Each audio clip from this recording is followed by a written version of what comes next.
고부 갈등이 없었어요. 너무 좋았어, 사이가. 그래서 모시고 살아, 같이 살면서 며느리하고 시어머니가 연합이 형성되어 있는 구조였는데 이제 두 사람이 이혼 이야기를 하게 된 거예요. 그러니까 시어머니가 점점 이제 본색을 드러내는 거죠. 시어머니랑 남편의 카톡을 보게 되는데 거기에 보면은 간 거예요. 안녕하세요. 저는 심리학자 차희연 채널을 운영을 하고 있고요. 지금 결혼정보회사를 운영하고 있습니다. 저는 법무법인 로앤모어 대표 이지은 변호사이고요. 유튜브는 아는 변호사 채널을 운영하고 있고요. 그리고 다수의 책을 쓴 작가로도 활동하고 있습니다. 반갑습니다. 저는 전직 형사로서 지금은 불륜 실종자 싹 다 잡아 드리고 있고요. 깡쩔줄 채널을 운영하고 있습니다. 저 같은 경우는 그 엽기적인 것 중에 가족이 엮여져 있는 것들이 은근 많아요. 그러니까 아빠하고 딸 불륜 사건도 있었고 엄마하고 아들 불륜 사건도 있었잖아요. 사실 실제로 형제 자매 막 이런 것도 의외로 되게 많거든요. 아 진짜예요? 그러니까 어떤 케이스가 있었냐면 그 어떤 여자분이 결혼을 하기 전에 동생도 좀 소개시켜주고 친척도 좀 소개시켜주고 사전에 소개시켜주면 인사를 좀 다니잖아요. 인사를 쭉 하는데 사촌 동생 하나가 되게 시기 질투 같은 느낌을 이제 좀 받았대요. 그러니까 소개를 이렇게 받았는데 경쟁자를 보는 듯한, 그래서 그 앞에서는 언니 막 이러면서 남자친구만 딱 사라지면 질투 섞인 얘기들을 막 하더래요. 그렇고 그래 친하다고 하니까 친한 사촌 동생이라서 그래서 좀 질투하나 보다, 아니면 조금 마음이 좀 속상한가 보다, 이제 이러고선 넘어갔대요. 그리고 나서 결혼을 한 거예요. 결혼을 딱 했는데 결혼을 하고 나서 이 사촌 동생이 너무 자주 집에 드나들더래요. 사촌이잖아요. 그러니까 형제 자매도 아니고 사촌이잖아요. 근데 사촌이 결혼했는데 너무 집에 자주 드나들더래요. 근데 집에 드나드는데 옆에서 이렇게 보면 그 너무 애인처럼 붙어 있고, 그리고 막 오빠 그러면서 껴안고, 그리고 팔짱 끼고, 이렇게 팔짱 끼고 막 이렇게 하니까 좀 신경이 쓰이기는 하는데 너무 좀 과하다 이런 생각을 좀 하고 있었대요. 근데 얘네 둘이 어느 날 이렇게 딱 집에 가서 침대에 같이 누워서 붙어 있더래요. 그래서 둘이서 붙어 있으니까 아니 이건 좀 너무 과하지 않나, 그리고 되게 화가 나서 진짜 고래고래 소리를 지르고 막 이혼하니 마니 이렇게 했는데, 친하면 이 정도 되지 않냐고 오히려 그 사촌 동생이 우리 이 정도는 항상 이렇게 친하게 지내왔었다고, 그러면서 이상한 사람을 만들었다는 거예요. 한 번은 따로 이제 만나자고 하더래요. 그러면서 이제 사촌 동생이 아니 우리 오빠랑 나랑은 결혼하기로 한 사이라고, 우린 사랑하는 사이라고, 우리는 결혼을 못하니까 대신 결혼을 한 거라고, 그러니까 그냥 우리는 이렇게 원래 이런 사이니까 냅두라고, 이런 식으로 이야기를 해서 요거를 녹음을 해서 요거를 오픈을 한 거예요. 집안이 다 뒤집어지고, 그 사촌 동생은 유학 보내고 집안에서 몰랐으니까, 그리고 둘은 이혼을 한 해 만에 했었는데, 둘이 뭐 사실 잠자리까지 한 건 아니고 여자애가 일방적으로 되게 좋아해서 더 붙어있고 더 스킨십하고 막 하긴 했었는데, 어쨌든 간 미안하다고 사죄해서 결혼 생활은 이제 유지를 하는데, 남자가 바람을 피거나 그런 것까지는 아니었으니까 이런 사건들도 좀 있었더라고요. 저는 그 짝사랑이라고 생각 안 하고 이미 한 침대에서 같이 누워있을 정도라면은 성관계 여부와 상관없이 어차피 부정행위에 들어가고요. 맞아요. 개념에 들어가고, 그 사촌 오빠라는 사람도 마음이 없이 그렇게 할 수가 없어요. 그래서 저는 그냥 불륜은 저는 있을 수 있는 일이라고 생각해요. 왜냐면 내 마음이 가는 일이라서 있을 수 있어. 근데 이런 근친 상간이지, 그러니까 사촌이라고 하더라도 그런 거는요, 저는 사람이 아니라고 봐요. 선을 넘은 거예요. 사람이 아니야. 이거는 이혼을 해야 돼요.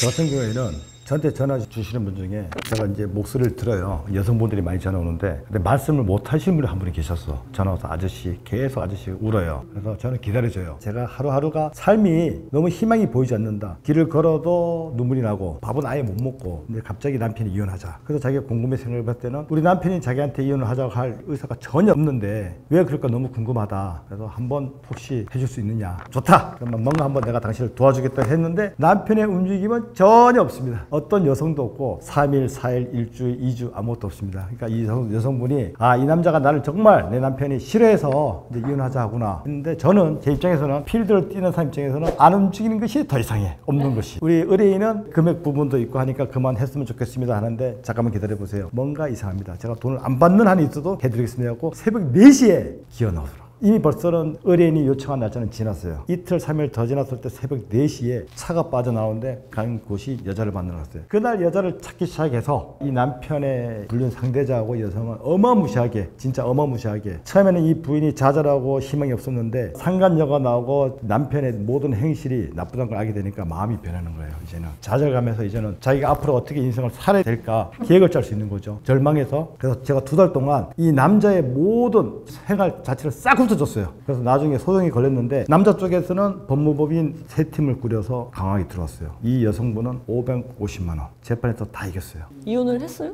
그분 이혼했어요. 근데 남편 쪽에서 이혼 소송 동거는 각하시키고 이제는 자기가 소송을 걸어서 정당하게 너 같은 인간하고 못 살겠다. 아, 사이코패스. 왜 사이코패스냐? 왜 사이코패스냐? 이 여자 집에서 모든 공부를 다 시켜줬어요. 공부를. 나쁜 놈이네. 그러니까 이 친구가 엄청나게 성장했어. 사회적으로도 유명해. 근데 지금 그 위치에 오르니까 너희 집에서 돈 받은 거 나 자존심 상해. 너 나를 공부시켜서 너희 집이 행복해지려 했던 거 아니야. 나 자존심 상하고 나 받기 싫었어. 그러니까 자기가 잘 되니까 남 탓을 하는 거죠. 그리고 모든 걸 깎아내리죠. 나 너 꼴보기 싫었어. 돈 받기 싫었어. 너랑 결혼하기 싫었어. 근데 이제는 내가 내 마음대로 불륜 대상자는 사내 격리지원입니다. 어마무시하죠. 그리고 다 못생겼어. 못생겼어. 아, 원래 상간자들 다 못생겼더라고요. 그러니까 자기가 그런 위치에 있다 보니까 이제는 밑에 두고 다 따지는 거죠. 저 정도면 내가 넉넉할 수 있겠다. 자기의 자만감이죠. 자신감. 그래서 결정적인 증거를 어떻게 찾았느냐. 얍삽하니까 차에서 성형일을 합니다. 그래 해라. 너 시큰해라. 제가 차 일창을 다 깨버렸습니다. 그래서 차 안에 있는 모든 휴지와 분비물을 싹 건져가지고 감정소 다 보냈죠. 그래 빼박이죠. 나중에 재판부에 너 차에서 우리들이 뭐 보통 얘기했다, 노래 들었다 다 나오잖아요.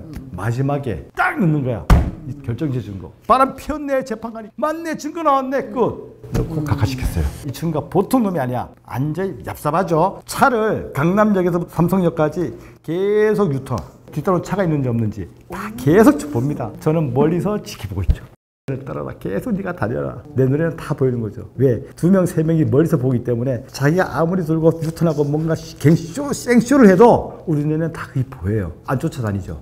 절대 미행을 안 하죠. 왜? 그 시간에 이 친구가 바람을 피거나 상대방을 만나지 않는다고 확신이 들기 때문에 안 쫓아다니죠. 차 오는 것만 체크합니다. 계속 유턴 한 2시간 동안. 평상시에도 조심하면서 모든 거를 대비했었던 사람이네요. 그러면. 그렇죠. 엄청나게 대비했던 거죠. 그러니까 이혼 소송을 하게 되면은 소장을 받으면은 보통 아무 주장을 안 하는 사람은 없단 말이죠. 기각을 구하지 않는 이상 나도 주장할 게 있으니까 본소가 들어오면은 보통 반소를 같이 제기해. 그러면은 이혼 소송은 보통 2개가 동시에 진행되는 거죠. 그러니까 소송이 2개죠. 절차는 하나지만 그런 경우에 둘 다 이혼을 주장해도 법원에서 꼭 원고의 청구를 기각시키고 피고의 청구로 이혼한다. 꼭 그렇게 해주는 분들이 있거든요. 그러면은 내가 만약에 우리 쪽 내가 원고를 대리했어. 근데 우리 쪽 주장으로 이혼을 해주면은 너무 기분이 좋은 거예요. 결과는 이혼이 똑같지만 누구의 주장으로 이혼을 하느냐 그것도 굉장히 서로 이제 우열을 가리는 그런 것들이 있는 거죠. 그러니까 아까 말씀하신 피고의 주장으로 이혼이 된 거잖아요. 원고 주장을 기각시키고 그런 게 있는 거죠. 남성분이 의뢰를 했는데요. 저한테 자문을 구할 때 항상 무전 의뢰인 편에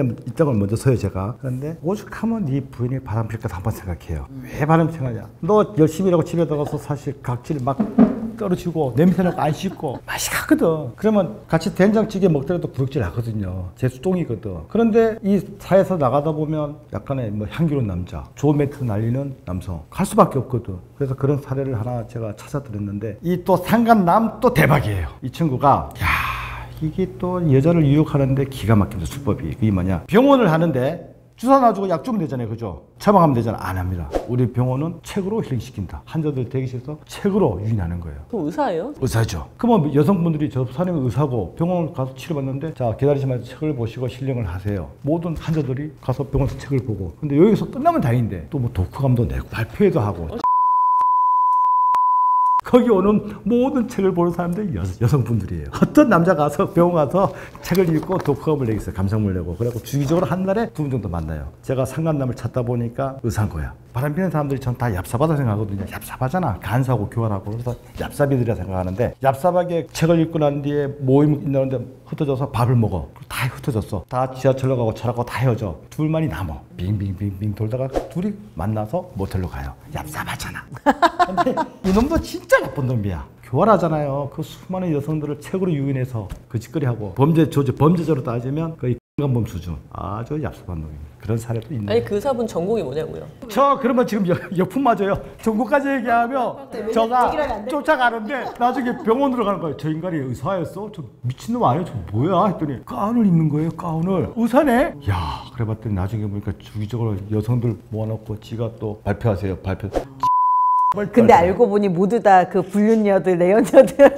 후보자들이네. 그러면 형님 동서들지간끼리 서로 매주 모이는 거네. 내 남편이 집에 오면 냄새나고 안 씻고 소파에 누워자고 피곤하니까 그냥 맨날 그런 모습을 보다가 어느 순간 그런 모임에 가서 저 사람에 대한 약간의 기대심 또 뭐랄까요 향기로움 또 책을 읽어주고 또 책에 대한 감성문도 읽어주고 뭔가 멋있어 보이고. 멋있어 보이죠. 또 의사야.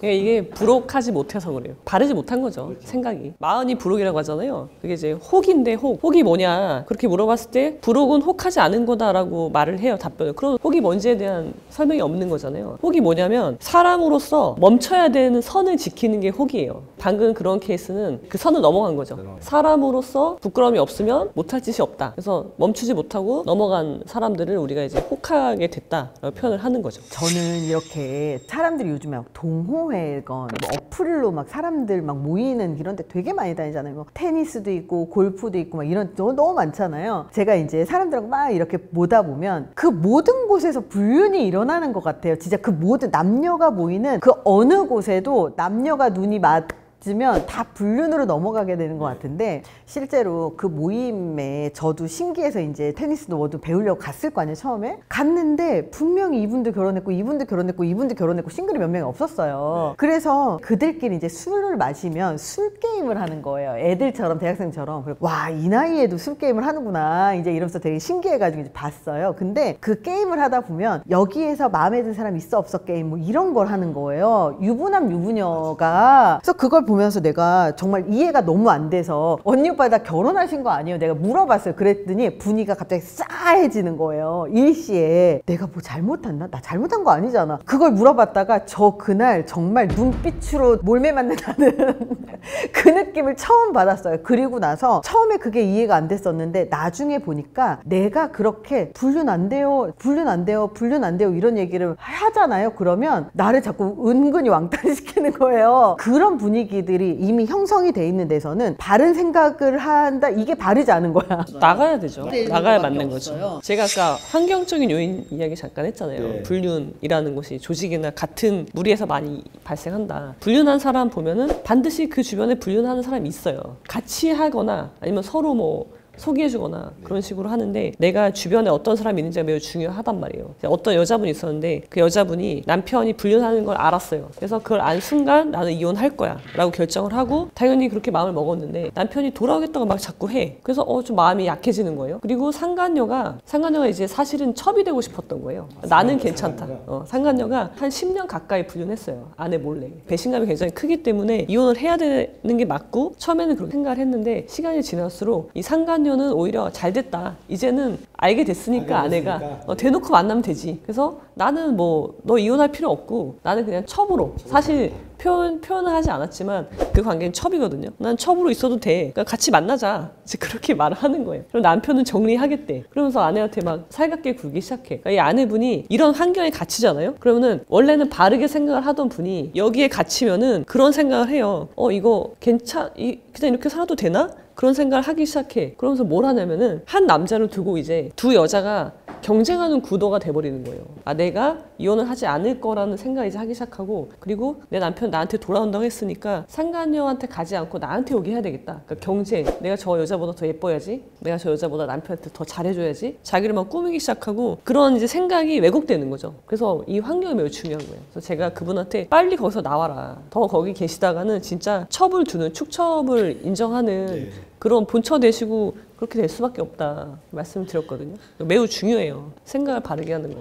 고부 갈등이 없는 부부는 없어요. 근데 이제 이런 분들이 있죠. 결혼하면서 말로만 들은 분들이 나는 고부 갈등이 없을 거야 라고 생각을 하고 그러면서 막 친하게 지내요. 시부모님한테 잘하고 그러면서 어떤 분은 시댁에 들어가기도 해. 주변에서 만류하는데도 아니 우린 괜찮아. 우리는 되게 사이 좋아. 그러면서 들어갔다가 이제 그 고된 맛을 이제 느끼는 거죠. 겪어보지 않으면 몰라. 그래서 들어가서 막 잘해. 그래서 남편하고 나는 사이가 나쁘지만 갈등이 있지만 나는 시부모님하고 너무 좋아. 그리고 시어머니랑 모든 걸 다 공유해. 다 이야기해. 그럼 시어머니가 내 편을 들어줘. 너무 좋은 거예요. 시부모님은 내 편이 아니죠. 시부모님은 언제나 아들 편일 수밖에 없어요. 근데 시부모님이 며느리 편을 들어준다라고 한다면 그건 아직 두 사람의 갈등이 그렇게 심하지 않기 때문이에요. 그러니까 둘이 잘 살기를 바라는 거죠, 시부모님은. 근데 갈등이 정말 극화돼서 이혼을 염두에 두잖아요. 그럼 이제 시부모님이 본색을 드러내시죠. 그런 사안인데 어떤 경우였냐면 이 경우도 고부 갈등이 없었어요. 너무 좋았어, 사이가. 그래서 모시고 살아, 같이 살면서 남편을 이제 오히려 적대시하는, 그러면서 이제 연합이 이렇게 형성되는, 며느리하고 시어머니가 연합이 형성되어 있는 구조였는데 이제 두 사람이 이혼 이야기를 하게 된 거예요. 그러니까 시어머니가 점점 이제 본색을 드러내는 거죠. 그러면서 어떤 걸 발견하게 됐냐면 이혼도 안 했어요. 이혼 소송도 아직 시작도 안 했어. 시어머니랑 남편의 카톡을 보게 되는데 거기에 보면은 결정사에 간 거예요. 시어머니가 내 아들 다시 장가 가야 되니까 결정사에 가서 내 아들 프로필을 주고 내 아들 재혼을 이제 벌써 준비하는 거예요.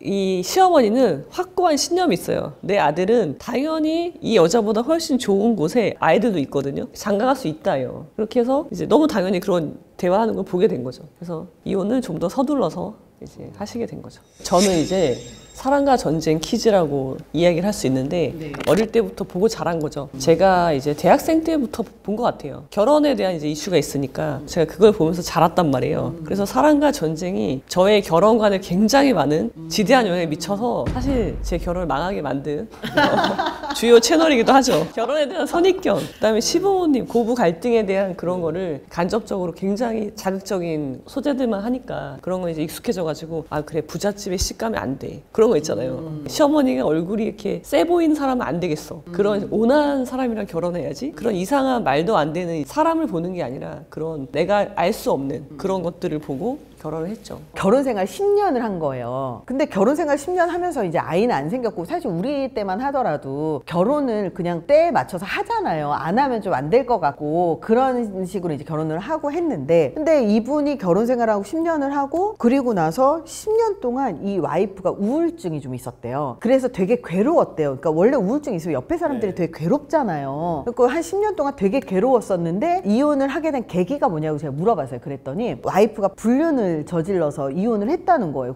불륜 누구랑 했냐고 그랬더니 자기하고 가장 친한 친구하고 불륜을 한 거예요. 그래서 어떻게 불륜을 걸렸냐고 그랬더니 처음에는 자기하고 가장 친한 친구하고 막 되게 친하게 지냈대요. 막 같이 골프도 치러 다니고 같이 놀러도 다니고 막 이렇게 다녔는데 어느 날 이 와이프가 그 친구한테 너무 친하게 막 얘기하면서 이렇게 어깨를 막 치고 막 이러면서 친하게 얘기를 하더래요. 편하게. 그래서 이상하네? 아무리 친해도 저 정도인가? 이제 이런 생각을 하고 그냥 넘어갔었다고 해요. 그러다가 시간이 좀 지나서 어느 날 그 와이프가 그 친구하고 만나러 가기로 했는데 어느 정도 이제 연락이 끊어졌다는 거예요. 그래서 연락이 끊어진 것부터 좀 이상하잖아요. 그래서 블랙박스를 확인을 했대요. 그랬더니 거기에 그 불륜의 증거가 고스란히 남아 있었던 거예요. 그래서 그거 갖고 이혼을 했는데 결혼해서 그러니까 돈을 좀 워낙 잘 벌어서 모은 이렇게 형성한 재산이 한 100억 정도 됐었나 봐요. 강남에 아파트 어디 아파트 해가지고 이제 한 100억 정도 됐는데 그 중에 반을 그분의 불륜으로 헤어졌는데 재산도 반을 나눠줘야 되는 거예요. 근데 위자료는 해봤자 1, 2천만 원, 뭐 3, 4천만 원 요거 받잖아요. 그러니까 50억을 떼어서 줬는데 나는 위자료 5천만 원밖에 못 받는 거야. 그래서 이분이 이제 이혼을 진짜 되게 바닥까지 보잖아요. 그렇게 이혼을 했는데 그 이후에 잘 운영하던 사업체도 이제 몇 년간 못 하시고 진짜 멘탈이 완전 나가시더라고요. 그렇게 해서 몇 년 동안 멘탈 회복하시고 다시 복귀하시더라고요. 그래서 이혼은 신속하게 해야 되는 거예요. 그러니까 사람이 계산을 잘해야 돼. 내가 결혼 생활이 길어질수록 기여도가 당연히 상대방이 돈을 안 벌었어도 기여도가 쌓이니까 당연히 5대5 되는 생각 왜 못해요? 내 재산 나눠줄 생각 왜 못하냐는 거죠. 대부분이요. 이혼 이야기를 하면은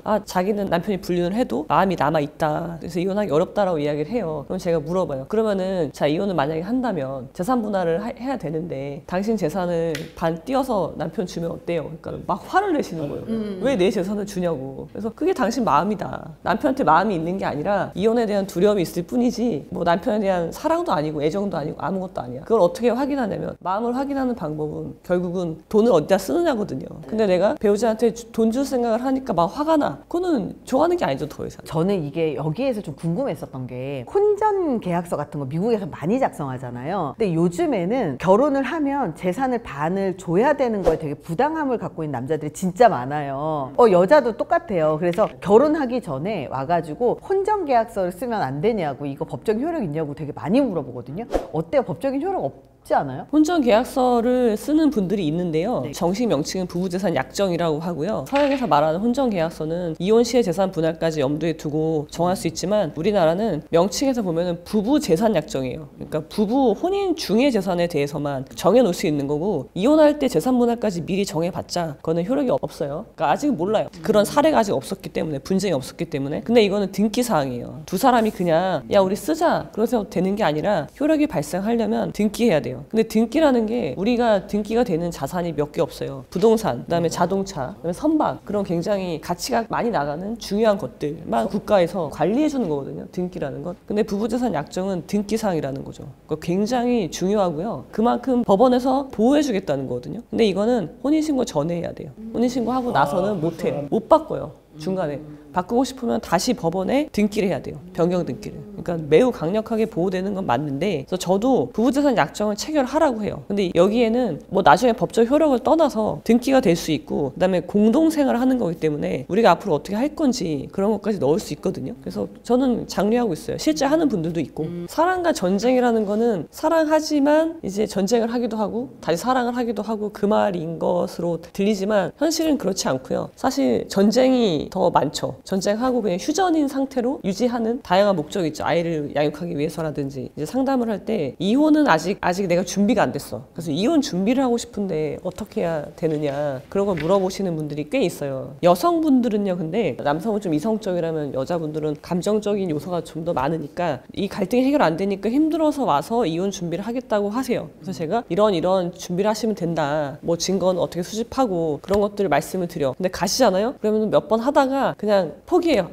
그냥 뭐 나쁘지 않은데 그냥 이러고 살지 뭐. 그렇게 해서 그냥 지나가시는 경우가 많은데, 그리고 몇 년 있다 또 오시죠. 한 3년 있다 또 상담하러 온단 말이에요. 근데 문제는 해결되지 않았어. 근데 어떤 분은요, 이런 분이 있었어요. 남편도 준비를 해요. 그러니까 우리가 나만 준비한다고 생각하는데 한쪽이 이혼을 준비할 정도면 상대방도 준비를 한단 말이에요. 근데 이 경우는 여자분은 준비하다 말았는데 남자분은 정말 철저하게 준비한 거예요. 한 3년 동안 진짜. 그래서 제가 그분의 3년 전과 후를 이제 제가 봤는데, 둘 다 상담을 했으니까 봤는데, 남자분은 정말 치밀하게 준비해가지고요, 재산 다 분산시켜 놓고 자기 앞으로 재산 없게 다 해놨고요. 근데 티를 안 냈어. 3년 동안 이혼에 대한 전혀 언급도 하지 않았어요. 그러니까 여자분 전혀 몰랐어. 무방비 상태였고 그냥 이렇게 살다가 노후도 그냥 맞이하나 보다 이렇게 생각하셨는데, 아이들까지, 원래 아이들은 엄마 쪽이 좀 더 양육권이나 친권이 유리한데 미성년 자녀니까. 근데 아이들까지 아빠가 장악해버린 거예요. 그동안 아빠가 애들을 봤어요. 그러니까 엄마한테 당신 고생했으니까 이제 애들 내가 보겠다. 그리고 당신은 이제 뭐 너 하고 싶은 거 해라. 그러니까 이분은 좋은 거예요. 자기가 애를 보느라고 너무 힘들었는데 남편이 해주고, 애들도 이제 중고등학생이에요. 그러니까는 이제 괜찮나 보다 하고 너무 좋은 거죠. 근데 남편이 정말 애들 등하교까지 다 했어. 다 시켜줬어요. 그리고 모든 돈도 엄마를 통해서 받는 게 아니라 아빠가 다 대주는 거예요. 용돈 주고 선물 사주고. 그러니까 아이들이 아빠랑 더 친해. 엄마가 필요 없는 거예요 이제. 그런 상황에서 준비가 다 끝났어요. 그 다음에 이혼을 통보하는 거죠.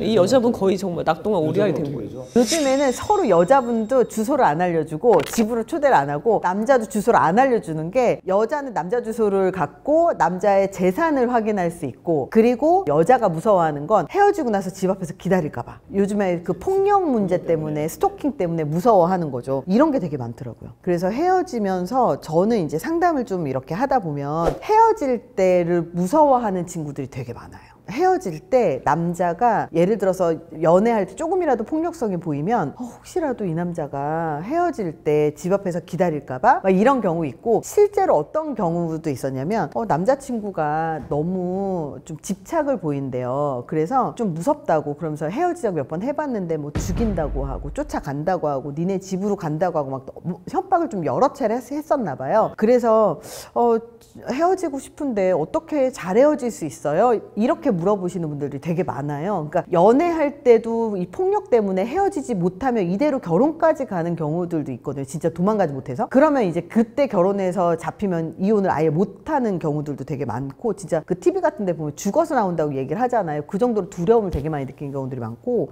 오시면 저한테 얘기를 하세요. 삼촌이 철중이 아저씨라고 얘기합시다. 한 방에. 보통 남자가 여성한테 폭력을 하는 거는 집에 강한 사람이 없어서 그런 거예요. 아, 맞아요. 만만하거든. 호구조사 가면 내가 쟤를 마음대로 해도 되겠다. 너 나 헤어져? 너 나 가만 놔둘 거야. 집에 무서운 사람이나 지인 중에 있으면 절대 못해. 다 폭력을 간 놈들은 힘과 따따지잖아. 그죠? 그래서 제가 지금 조카들이 어마무시하게 많습니다. 진짜로. 국민 삼촌. 국민 삼촌입니다. 용돈도 많이 나갑니다. 진짜 삼촌이 돼가고 용돈도 많이 줍니다. 정말이에요. 진짜 어떤 친구는 엄마 진짜 삼촌 맞아? 아니지? 하긴 하는 친구도 있어. 실제로 그런 사건 뭐 있었어요? 뭐 집까지 막 찾아와가지고 죽인다고 막 하고 막 그래서 출정하신 적 있어요? 아, 이거 너무 강한데요. 괜찮겠습니까? 네.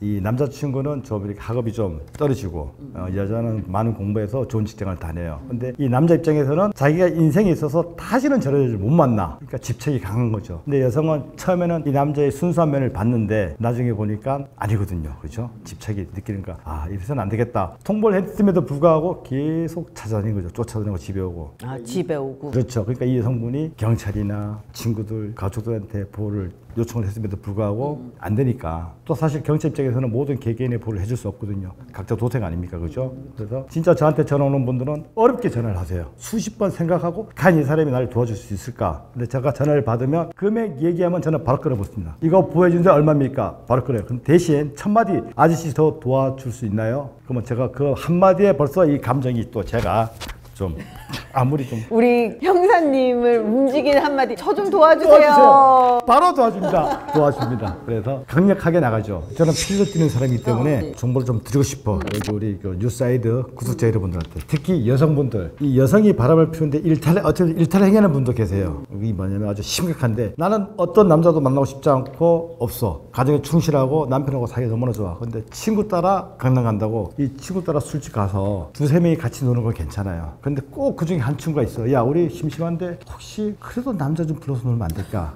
간단하게. 그러면 나는 그걸 거절해서 못해. 친구가 저렇게 오랜만에 만난 친구가 하자고 하니까 그럼 무건적으로 내가 그래 뭐 나야 별일 있겠어?